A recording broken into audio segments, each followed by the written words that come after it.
केंद्रीय गृह मंत्री अमित शाह की अगर हम बात करें तो केंद्रीय गृह मंत्री अमित शाह जो हैं वो कल जम्मू पहुंचे थे। आप सभी जानते हैं जम्मू कश्मीर की जनता को संबोधित करने के लिए, जहां पर उन्होंने जम्मू कश्मीर में तमाम जितनी भी उपलब्धियां की गई हैं उन सभी को गिनवाना था और जम्मू कश्मीर में जो कुछ भी कार्य सरकार ने किया है वो सारे कार्य जो है वो जम्मू कश्मीर की जनता को दिखाना चाहते थे। फिलहाल जब भी कभी जम्मू कश्मीर में कोई भी आता है तो एक उम्मीद जो है वो हमेशा रहती है, वो उम्मीद रहती है पीएचडी डेली वेजेस को कि ना जाने आज नहीं तो कल हमें रेगुलेशन पॉलिसी जो है वो जरूर मिलेगी।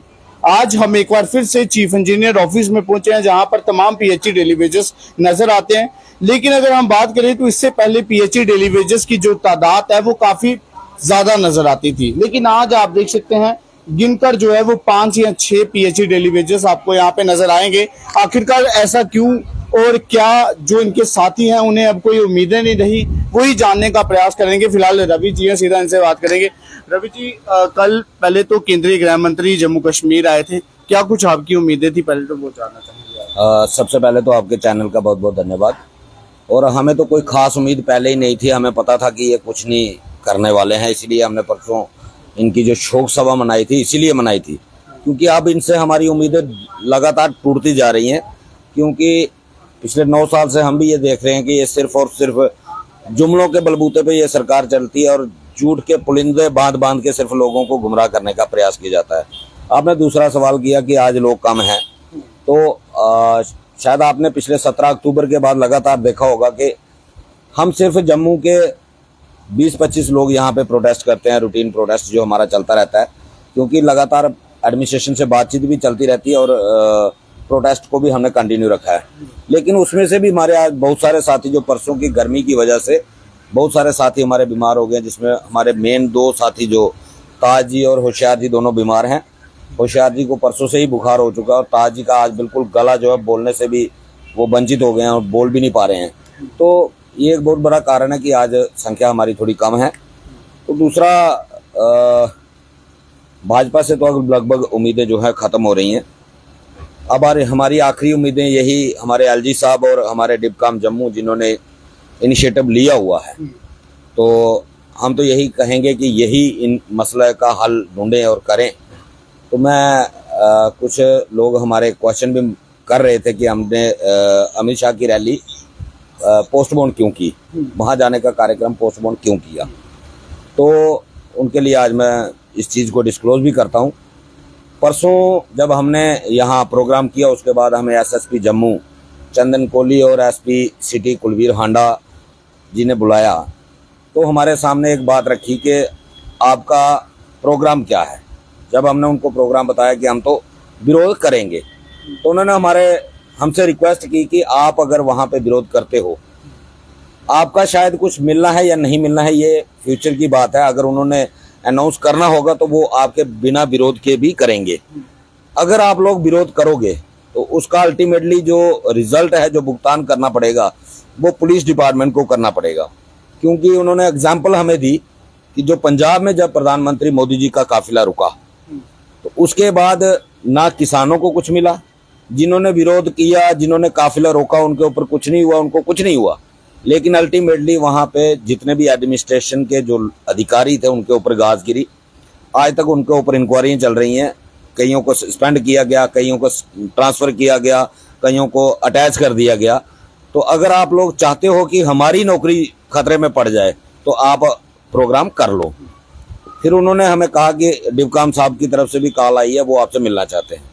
फिर हम डिपकाम साहब के पास भी गए और डिपकाम साहब ने भी कहा कि मैंने आपसे कमिट किया था कि मैं आपके 3 जगह मीटिंग करवाऊंगा, जिसमें प्रिंसिपल सेक्रेटरी, चीफ सेक्रेटरी और एलजी साहब के साथ।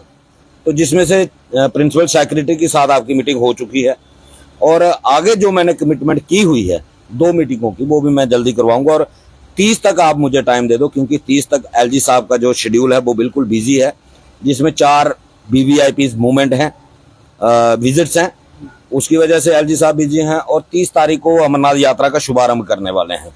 और 30 तारीख के बाद पहली 2, 3, 4 जब भी उनके पास जम्मू का टाइम होगा मैं आपकी मीटिंग करवाऊंगा। और मैं आपको आश्वस्त करता हूं कि आपका जो है कोई ना कोई डिसीजन जो आपका जरूर निकलेगा और आपको आपके फायदे में होगा। इसलिए हमने डिबकाम साहब को टाइम दिया। और बहुत सारे लोग जो शायद किसी गलतफहमी में हैं या शायद वो नेतागिरी करना चाहते हैं, वो कल मैं देख रहा था कि वो क्वेश्चन मार्क लगा रहे थे कि डिबकाम ने 3 बार टाइम दिया, डिबकाम को 3 बार टाइम दिया और डिबकाम ने हमारे साथ क्या किया। तो मैं उनको एक बात बताना चाहता हूँ, हम नहीं चाहते थे कि हम खुद ये चीज़ें बोलें जिससे कि सरकार कल हमें काउंटर करे कि हमने ये आपको दिया है, अब हमें समय दो। इसलिए जो हमने हासिल किया हम उसके ऊपर भी बिल्कुल खामोश थे। हमने कभी मीडिया में चर्चा नहीं की कि इस एजिटेशन में हमने क्या क्या हासिल किया, लेकिन आज वो चर्चा करना जरूरी हो चुका है, क्योंकि हमारे सवाल हमारी PH एम्प्लॉयज यूनाइटेड फ्रंट की क्रेडिबिलिटी के ऊपर उठाया गया है किसी शख्स के द्वारा। तो मैं बताना चाहता हूं 2022-23 पहला ऐसा साल है जिसमें 2004 के बाद जिसमें डेली वेजर को 12 महीने की वेजेस मिली है, और वो वेजेस 3.5 महीने लगातार स्ट्राइक पर रहने के बावजूद किसी की वेजेस कट नहीं हुई, सबको बराबर वेजेस मिली, पूरे पैसे मिले। हालांकि अगर हम काम छोड़ हड़ताल पे थे, कानूनी हम सरकार को कानून सिखाते हैं ना कि सरकार इस कानून का वायलेशन कर रही है, सरकार इस कानून का वायलेशन कर रही है, लेकिन कानून ये भी कहता है नो वर्क नो पे।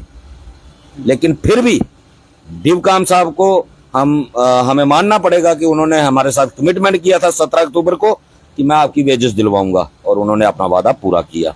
इसलिए दूसरी बात, हमारे रजौरी में अपना सुंदरबनी में एक गुलशन जई थे जिन्होंने हमारे डेली वेजर साथियों की एब्सेंट लगा दी थी, उनकी छीटें ट्रेजरी तक पहुंच गई थी, लेकिन उन्हीं डिबकाम के इनिशिएटिव की वजह से उस जेई को सेम डे जम्मू आकर के उन सीटों को कैंसिल करके उनकी वेजेस देनी पड़ी।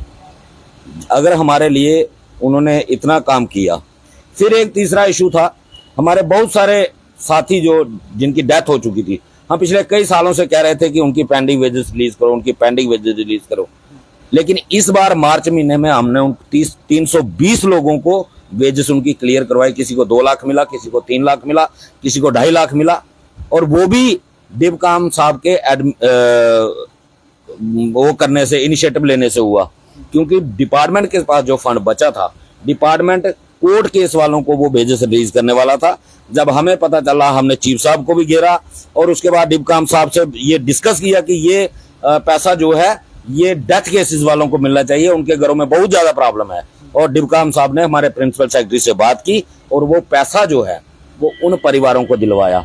ये हमारे लिए, इसमें डिबकाम साहब ने हमारी मदद की, और हम इसीलिए उनको तीसरी बार हमने टाइम दिया कि अगर उन्होंने हमारे लिए इतना किया है तो हमें उम्मीद है वो आगे भी करेंगे। और जो लोग लोगों को गुमराह करने का प्रयास कर रहे हैं कि PH एम्प्लॉयज यूनाइटेड फ्रंट ने धोखा किया है, 1 साल से स्ट्राइक चल रही है, हमें बड़ी तकलीफ हो रही है, तो मैं उनको बताना चाहता हूं 17 अक्टूबर के बाद उनको हमने सिर्फ और सिर्फ 4 बार जम्मू बुलाया। 17 अक्टूबर के बाद उन लोगों को 4 बार जम्मू बुलाया है, लेकिन हम लगातार 247 दिन से यहां बैठे हैं। उनकी कितनी कंट्रीब्यूशन है या उनको कितनी तकलीफ होनी चाहिए, हमें कितनी तकलीफ होनी चाहिए, ये उनको खुद, जो लोग उनको सुन रहे हैं और जो उनको फेवर में कमेंट कर रहे हैं बिना कुछ सोचे समझे, उनको ये सोचना पड़ेगा कि उनकी कंट्रीब्यूशन इस एजिटेशन में ज्यादा है या हमारी कंट्रीब्यूशन ज्यादा है। अगर यहाँ 1 साल से हम बैठे हैं, तकलीफ हमें होनी चाहिए, परेशानी हमें होनी चाहिए। जो 247 दिन से लगातार यहाँ बैठे हैं उनको तो सिर्फ 4 बार बुलाया है। ये सिर्फ नेतागिरी छोड़ देनी चाहिए, नेतागिरी से कुछ हासिल नहीं होता। क्या लगता है अभी भी नेतागिरी हो रही है? बिल्कुल हो रही है।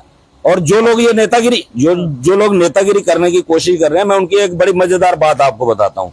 ये ऐसे नहीं कर रहे, 2021 से कर रहे हैं, और उनका मोटिव भी मैं आपको बताता हूँ। वो उनका मोटिव क्या था, वो लीडर बनना चाहते हैं।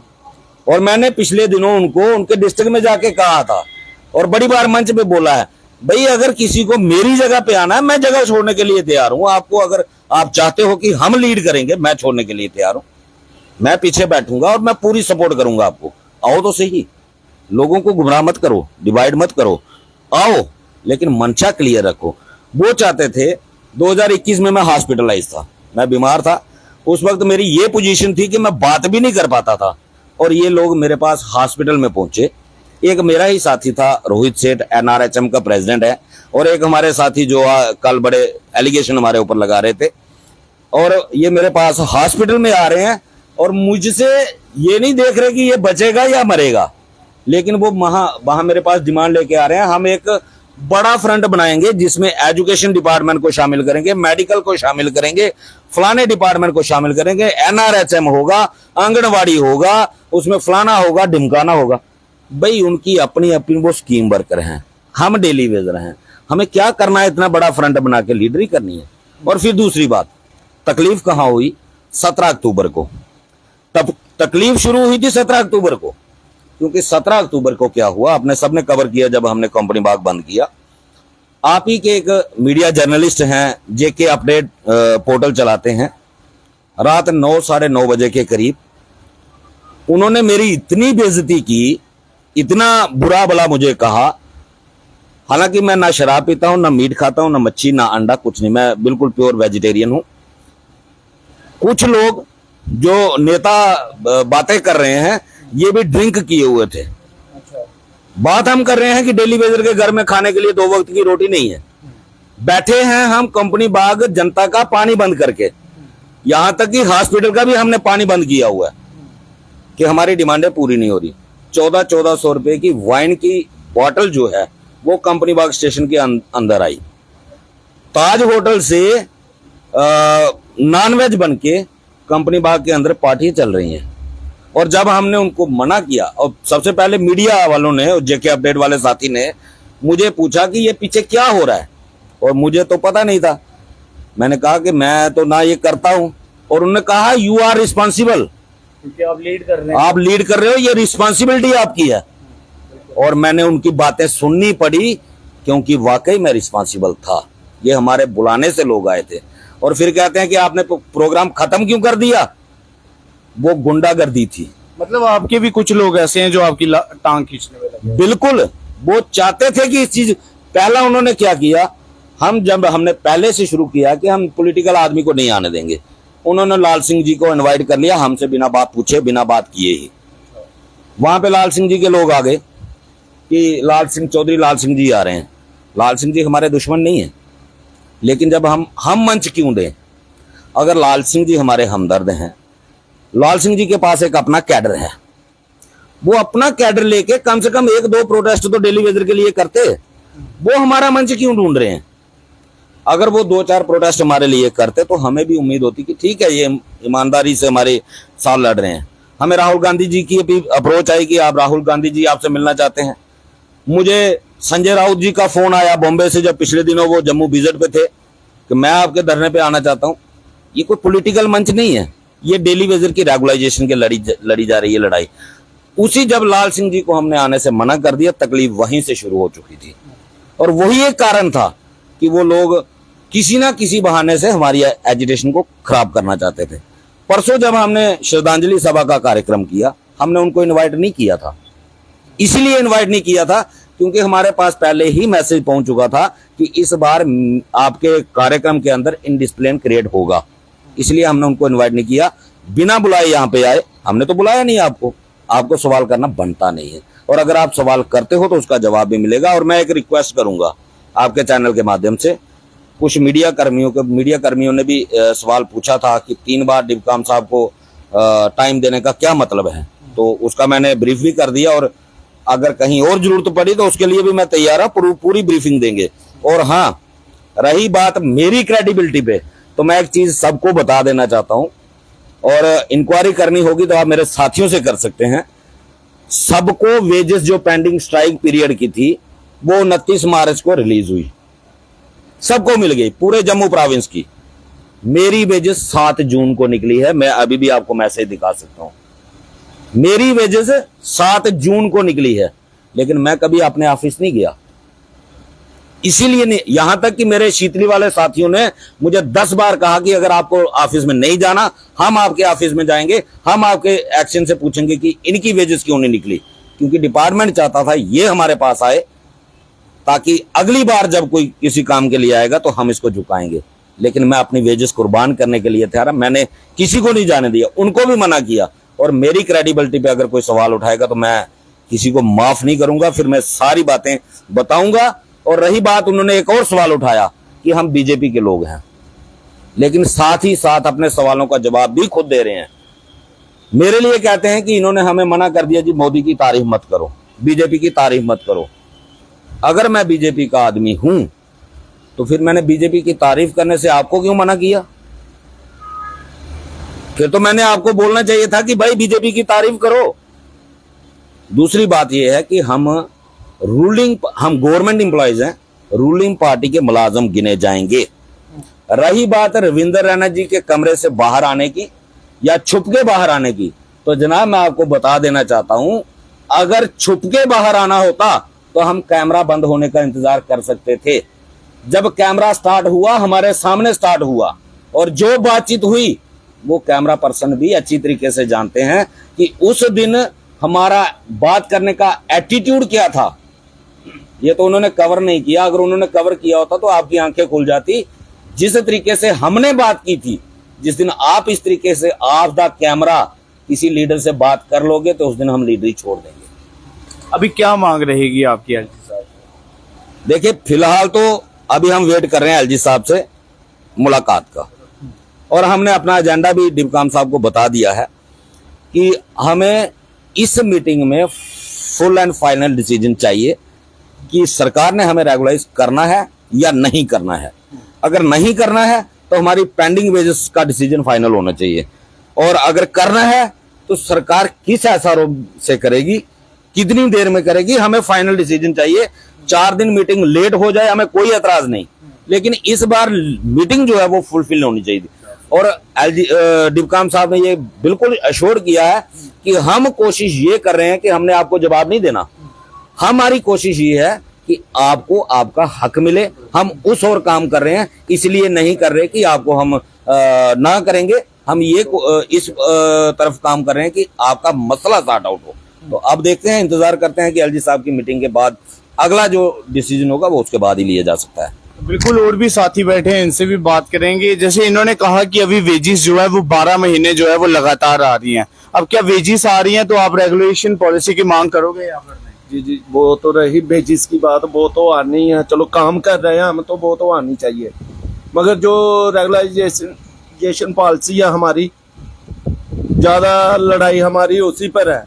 मेन मुद्दा हमारा रेगुलाइज पॉलिसी है, वो हमें मिल जाए तो हम खुशी खुशी काम पर जा सकते हैं। मगर अभी भी कर रहे हैं काम, जैसे रवि जी ने बोला कि हाँ, ये जो हमारे, एक बात मैं भी आपके मीडिया के माध्यम से उन भाइयों को मैसेज देना चाहता हूँ कि अगर हम लोग बिकने वाले हैं, फिर हमारे साथ इतने लोग क्यों जुड़े हुए हैं? अगर हम गरदार निकलते हैं तो ये जो पीछे बैठे हुए हैं हमारे डेली वेजर भाई, ये हमें खींच सकते हैं। आप तो राजनीति पर आ रहे हो डेली वेजरों को लेकर, उनको क्यों गुमराह कर रहे हो? हम सबको दो आंखों से देखते हैं, आप तो एक आंख से देख रहे हो। मैं आपके माध्यम से उस डेली वेजर भाई को यही कहलाना चाहता हूँ कि अभी भी आप अपनी दोनों आंखों को खोल लें, और ये जो डेली वेजर भाई हैं इनका मसला हल होने दें, ना कि प्रोपोगंडे बीच में डालें, ना राजनीति बीच में डालें।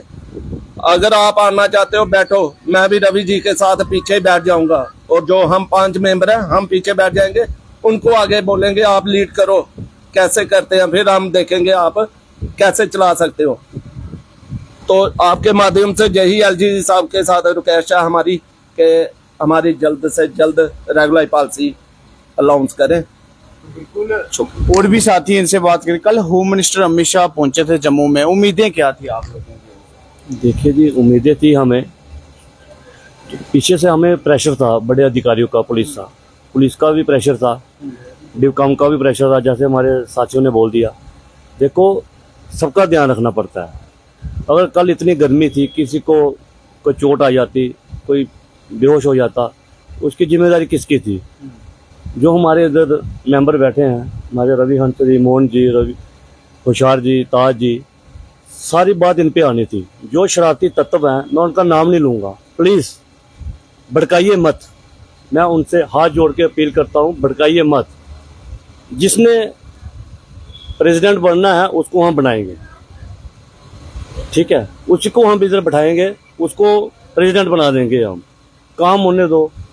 बाकी डेली वेजेस जितना भी है टूट चुका है, आपको पता है। इतने में प्रोटेस्ट करना इधर 1 साल से अब ऊपर हो रहा है।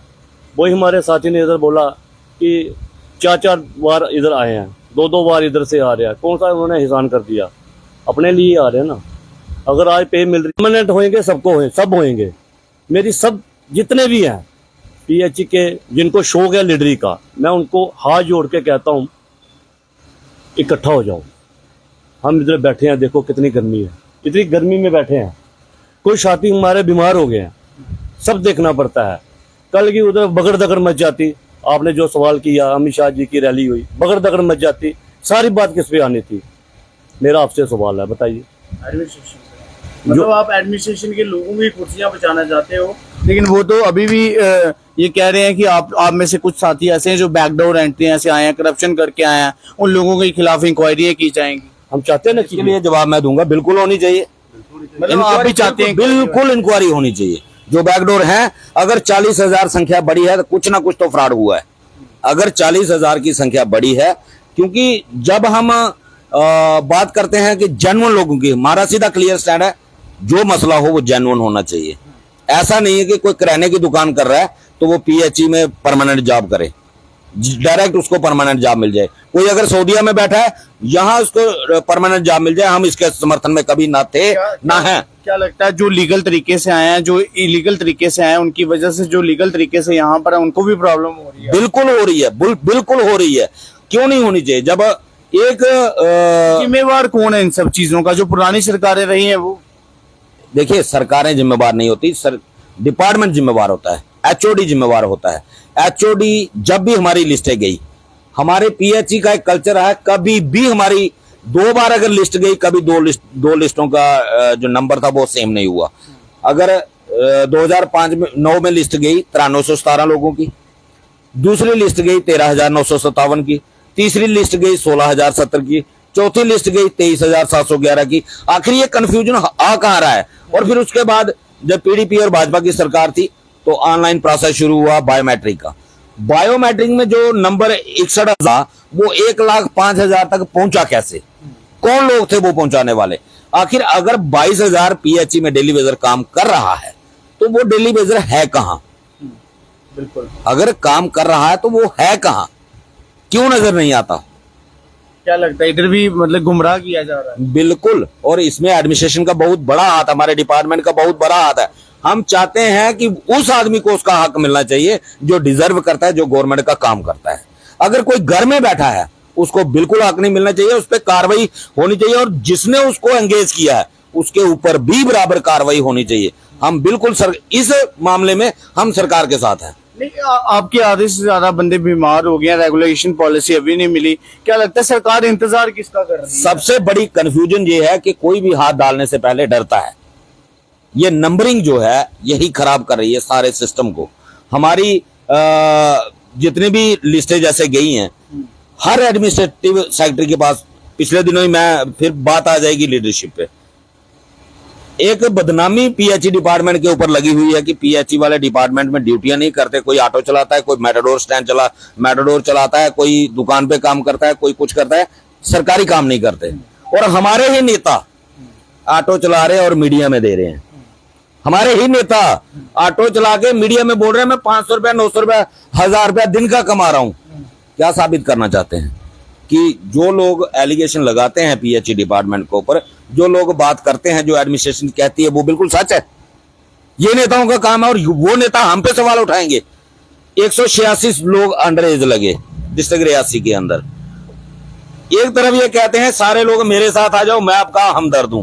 दूसरी साइड 186 लोगों को डिसएंगेज करवाने के लिए इन लोगों ने अपने से एडी चोटी का जोर लगा लिया। भाई जो काम कर रहा है, अगर उसको अंडर एज लगाया तो वो रिस्पॉन्सिबल जेई होगा, रिस्पॉन्सिबल एक्शन होगा। ट्रेड यूनियन लीडर का ये काम नहीं है कि अगर वर्कर के खिलाफ लीडर बोलना शुरू हो जाए उसको लीडरी करने का कोई हक नहीं है, वो लीडर नहीं हो सकता। अगर वर्कर काम कर रहा है, डिपार्टमेंट को सेवाएं दे रहा है, वो डिपार्टमेंट को तय करना है कि उसके लगाने के पैरामीटर्स क्या हैं। अगर उन पैरामीटर्स का वायलेशन होता है तो वो सरकार देखे कि उस अधिकारी के ऊपर क्या कार्रवाई करनी है। और हम उठ के लोगों के खिलाफ, अपने वर्कर के खिलाफ बोलना शुरू कर देंगे, फिर हम कहें कि हम लीडर हैं। ये दोगली नीति नहीं चलनी चाहिए, ये नहीं होना चाहिए। बिल्कुल ये दोगली नीति जो है वो नहीं चलनी चाहिए। जी आप कुछ कहना चाहते थे, क्या कह रहे हैं आप? देखो 1 साल हो गया मैं एजुटेशन में, तो जो यूनाइटेड फ्रंट के मेंबर हैं, जब भी कोई प्रोग्राम, चाहे वो पुल बंद हो, जब किसी का रोड बंद हो, तो यूनाइटेड फ्रंट के मेंबर पहले कोर कमेटी बुलाते हैं, सबको पूछ लेते हैं, वो हाँ करते हैं तभी करते हैं। जैसे कल एक हमारा ही वर्कर जो PHE का मीडिया में बोल रहा था कि ये लोग मतलब बिक गए हैं, जी यहाँ उल्टे सीधे सवाल पूछ रहा था। मैं आपके मीडिया के चैनल से ये बात उनको कह देता हूँ कि जब हमारी हंगर स्ट्राइक थी तो वो कितनी बार यहाँ रात में रहा। हमारे साथियों का जो, जैसे होशियार जी आ रहे हैं, इन्होंने उस कोरोना में अपने पिताजी को खोया है, और रवि जी की बुरी हालत रही, और ताज जी हैं, उन्होंने अपने पिताजी को खोया है। आज वो बड़ी बड़ी बातें करेंगे 4 बंदे लेकर, ये चीज यूनाइटेड फ्रंट नहीं सहन करेगा। जिसको चाहिए हम कह लेते हैं, हम खुद कहते हैं, क्योंकि हम इनके पीछे हैं, ये आगे हैं, हम इनको कहते हैं आप पीछे हो जाओ, आप इन डेलीवीर की लड़ाई लड़ो। तो मैं उनको कह देता हूं, ऐसे लोगों को गुमराह मत करो, किसी को मत करो, क्योंकि जिसके पास सरमाया है, जहां उसकी कोई अपना कोई कारोबार है, तो वो बाकी की बेड़ियों के बट्टे ना डाले, क्योंकि बाकी लोगों को खराब करने की मत कोशिश करे। क्योंकि कुछ लोग इस वक्त रोटी से महताब हैं, अब उनके बच्चे जवान हो रहे हैं, और वो बच्चे उनके स्कूलों से निकाले जा रहे हैं, और कुछ साथी आपने कवर किया होगा, वो रो रहे हैं। मगर इस झंझट से जो ये बातें कह रहे हैं, इससे गवर्नमेंट को भी ये पता चलता है कि ये लोग दो फाड़ हैं, और कुछ कहते हैं कि ये पॉलिटिक्स हैं। अरे 1 साल से आपने एक वो भी कवर किया है, जैसे NC के कोई नेता यहाँ आए हैं, या PDP का नेता आया है, या कांग्रेस का कोई भी नेता आया है। ये फिलहाल डेली बीर ही यूनाइटेड फ्रंट इसको चला रहा है। नेता बुलाने होते तो खुद बुला लेते, और बड़े बड़े हमको ऑफर भी आई है, जैसे रवि जी ने कहा है, होशियार जी को कहते हैं कि कोई ना कोई नेता आ रहे हैं। मगर हो सकता है हमने भी कभी कहा होगा किसी नेता को बुलाते हैं, थोड़ा फर्क पड़ेगा, मगर यूनाइटेड फ्रंट ये चीज नहीं चाहता है। उन्होंने कहा कि डेली बीर ही अपनी लड़ाई खुद लड़ेगा, और हम उन नेताओं को जो नेतागिरी करना चाहते हैं उनको दूर रखना चाहते हैं, क्योंकि ये हमारे बच्चों का भविष्य की लड़ाई है। हमने 25-25, 30-30 साल दे दिए हैं। जिसके पास कोई सरमाया होगा, हमारे पास कोई सरमाया नहीं है। हमारे बहुत सारे टेलीविजन हैं जिनके पास वो आज जैसे 350 के लगभग जो दुखी होकर अपनी आत्महत्या कर गया, जहां वो मतलब आर्थिक तंगी से वो हो गया। मेरा एक दोस्त रवि जी, आपने देखा होगा, ऐसे उसको कहते थे दाढ़ी वाला, वो आज इतनी बुरी हालत है, बीमार था। हमने उसी दिन उसको देखने के लिए गए थे, बड़ी बुरी हालत है बेचारे की। उन लोगों पे तरस खाना चाहिए, इन लोगों ने जो अपनी नेतागिरी चला रहे हैं, क्योंकि डेली बीर आज इतना परेशान हो चुका है। हम गवर्नमेंट से कब के द्वार लगा रहे हैं। रही बात, कहते हैं कि इन्होंने ये प्रोग्राम जी कैंसिल किया। डेली बीर खुद परेशान है, बाकी वालों को क्यों परेशान करेगा। अगर कोई कुर्सी, आज कम से कम भी 30 बार हमारी मुलाकात उच्च अधिकारी से हो गई है। हमारा काम है बात सुनना, क्योंकि डेली बीर नहीं चाहता किसी डेली बीर को कोई लाठी चार्ज हो, या कोई धूप में बेचारा सड़े। हम चाहते हैं कि हमें इधर बैठे ही हमें पॉलिसी मिल जानी चाहिए। तो हम, हमारे घर में कोई मेहमान आया है, हम उसकी तौहीन नहीं करना चाहते हैं। जब हमें कोई समझाए, उच्च अधिकारी अगर हमें समझ, जैसे SSP आंडा जी ने हमें समझाया, या डिवीजन किसी ने हमें समझाया, हमारा काम है समझना है बात को।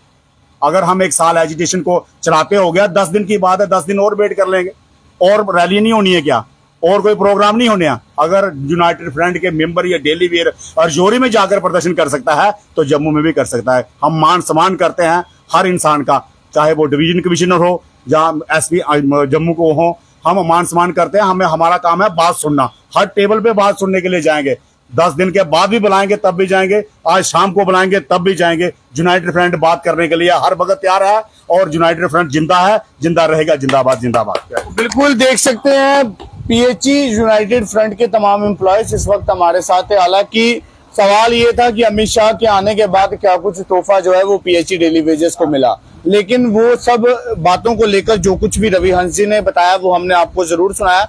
वही रवि हंस जी ने ये भी बताया कि कुछ अपने ही लोग हैं जो हमारी ही टांग खींचने पर लगे हुए हैं, और वो 2 गुट पर जो है वो PHE डेली वेजेस को डिवाइड करना चाहते हैं, जो कि हम कभी भी जो है वो नहीं होने देंगे। क्योंकि PHE यूनाइटेड फ्रंट की हमेशा जो है वो एक ही स्लोगन नजर आया है कि जब तक रेगुलेशन पॉलिसी नहीं तब तक घर वापसी नहीं। तो ये लगातार जो है वो यहीं पर है। हालांकि अब कुछ इनके साथी जो है वो बीमार भी हो चुके हैं, उसके बावजूद फिर भी इन लोगों ने हिम्मत नहीं हारी है। चाहे 2 से 3 लोग ही यहाँ पे नजर आ रहे होंगे, लेकिन फिर भी यहाँ पर बैठे हुए हैं, और साफ तौर पर ये कहना है कि पॉलिसी हम लोग जो है वो घर पर लेकर ही जाएंगे। और साफ तौर पर यह भी कहा कि अगर बैकडोर एंट्रियां अगर हुई हैं, अगर करप्शन के साथ लोग लगे हैं, तो कार्रवाई अगर सरकार करना चाहती है तो हम भी उनका साथ देंगे, क्योंकि हम भी ये चाहते हैं कि कार्रवाई जरूर हो ऐसे लोगों के खिलाफ, ताकि जो वाकई में जो लीगल तरीके से इस डिपार्टमेंट के अंदर आए हैं उन लोगों को उनका हक जो है वो जरूर मिल सके। फिलहाल इसे लेकर आम जनता क्या सोचती है, आम जनता अपनी राय देकर जरूर बताए। और सरकार अगर इस वक्त हमारी इस खबर को देख रही है तो एलजी महोदय से ये अपील रहेगी कि पीएचई डेली वेजर्स एक लंबे अरसों से इंतजार कर रहे हैं कि आज नहीं तो कल हमें रेगुलेशन पॉलिसी मिलेगी। अगर वाकई में आपको लगता है कि इन लोगों को रेगुलेशन पॉलिसी मिलनी चाहिए और ये लोग बैकडोर एंट्री से जो है वो इस डिपार्टमेंट में नहीं आए हैं, करप्शन के साथ इस डिपार्टमेंट में नहीं आए हैं, तो इन लोगों को इनका हक जो है वो जरूर दिया जाए। फिलहाल आम जनता इसे लेकर अपनी राय जरूर दे। तब तक ले इतना ही। आप इसी प्रकार से देखते रहिए चनार न्यूज अपडेट। दीपक मनास के साथ मैं गौरव विनोत्रा।